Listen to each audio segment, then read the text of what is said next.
দেশের জন্য, জাতির জন্য অকল্যাণকর, মানুষের জন্য অকল্যাণকর, দুর্নীতি, রাহাজানি, শোষণ এবং অবিচার, বৈষম্যকে যারা লালন করে সেই জাতিকে উল্লঙ্ঘিত করে এমন একটি সুন্দর জাতি উপহার দেবে যার মাধ্যমে জেনারেশন ক্রিয়েট হবে।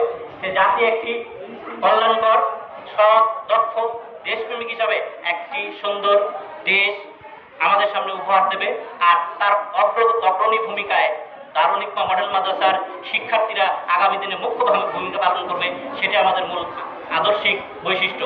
আর সেই কাজ করার ক্ষেত্রে আমাদের আসলে কি কি ঘাটতিগুলো রয়ে গেল, ইনশাআল্লাহ আপনারা মন খুলে পরামর্শ দেবেন। আমাদের মেহমানবৃন্দ আছেন, সেই বিষয়গুলো তারা প্রতিশ্রুতিবদ্ধ, তারা এই ব্যাপারগুলো শুনবেন, জানবেন, পরামর্শ দেবেন, আগামী দিনের কর্ম পরিকল্পনা নির্ধারণ করবেন। সেই অনুসারে আগামী দিনে আমরা পথ চলবো। আমাদের লক্ষ্য উদ্দেশ্যে পৌঁছানোর জন্য আমাদের সেই কর্মগুলির কাজে লাগবে। আল্লাহ আমাদের সেই কর্ম পরিকল্পনা বাস্তবায়ন করার তৌফিক দান